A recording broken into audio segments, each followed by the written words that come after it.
Noswaith a pawb. Wythnos yma nes I roi eraith an San Steffan ar ein ffermwyr an Ynys Môn. Across Môn Mam Cymru, the towers of nearly 50 windmills that once produced the wheat that fed Wales still stand in testament to the importance of our island to Welsh agriculture. And today, our incredible local farmers ensure Anglesea's produce is the finest to be found throughout the UK, and I believe with passion throughout the world. They also play an invaluable role in managing and protecting our precious natural environment and to maintain our island's incredible natural beauty. The industry is visible all over our island in the lush rolling fields filled with cattle, sheep and crops. And the hard work of our farmers is evident as my family and I tuck into a roast lamb from Raymond's the Butchers of Holyhead on a Sunday. You can taste the passion that I know Anglesey farmers such as Gwilym Williams and Will Edwards put into their produce. Throughout this pandemic, our farmers have worked harder than ever to meet unprecedented demand and to keep our nation fed. And now more than ever, they deserve our thanks and our support. As your Member of Parliament, supporting our farmers has been and always will be one of my utmost priorities. When I became your MP, I knew it was crucial to secure a place on the Agricultural Bill Committee. And on that committee and throughout the passage of the bill through Parliament, I made sure that the views of Anglesea's farmers were voiced at every opportunity. I arranged for representatives of our farming unions on the island to speak with the Secretary of State for Agriculture to discuss their concerns directly with him. I brought Minister Amanda Milling to Anglesea to meet them and arrange for conversations between them and the Welsh Shadow Minister for Agriculture, Janet Finch-Saunders. I spoke several times in the House of Commons about the importance of the bill and how we must use it to support our farming communities. And I'm enormously proud that in response to the issues raised by our farmers during that time, the UK government has established the Trade and Agricultural Commission with statutory footing.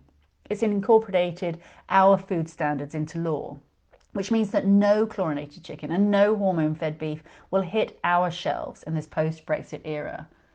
I made a commitment to bring future trade deals before Parliament for scrutiny prior to ratification so that our high food standards are maintained. And this week saw an example of just how seriously the UK government is taking these commitments. On Wednesday, I spoke in a debate about the UK's application to join the Comprehensive and Progressive Agreement for Trans-Pacific Partnership, the CPTPP.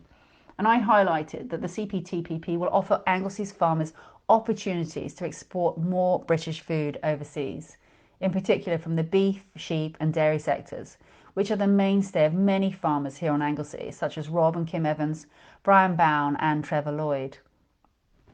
The CPTPP offers a wealth of opportunity across the Asian, American and Australasian continents, with potentially lucrative markets for our produce, dairy products, cheeses in particular, to Canada and Australia, pork and poultry to Vietnam, beef to Japan and mutton to Malaysia.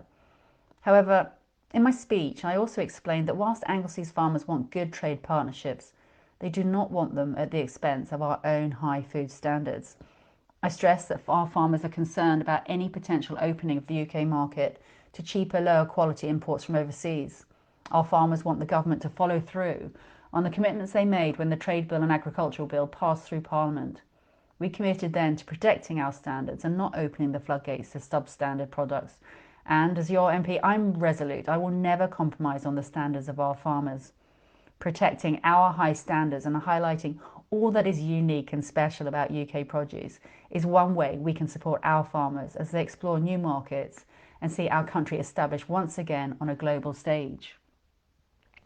Alongside my work in Westminster representing local views on trade agreements, I've been working on a range of other matters that affect our farming community here on Anglesea. I've written to the Welsh Government to press the case to review the blanket nitrate vulnerable zone that it's imposed across the country. This approach will raise costs for our farmers with no tangible benefit to non-intense farming regions such as Anglesea. I'm engaging with plans for British branding and geographically protected status for our highest quality produce. And I'm working with the Rural Crime Team to get the 68-year-old the Protection of Wildlife Act updated to make it fit for the present day and tackle the devastating impact of dog attacks on livestock. And I'm speaking with the NFU and the FUW about how I can help to address a range of other issues of special concern to our agricultural community. Matters such as fly tipping, broadband access, suicide and mental health issues are all on the agenda. I fully recognise the importance of agriculture to our beautiful island. It's historically and economically significant and a mainstay of so much that is important to our community. and I want to see it flourish. And I'm committed to continuing to fight for what is right for our farmers at every opportunity. As always, you can keep up to date on my work in supporting Anglesey's farmers by visiting my website, virginiacrosbie.co.uk, or following me on Facebook. When penwythnos da, tan y tro nesa.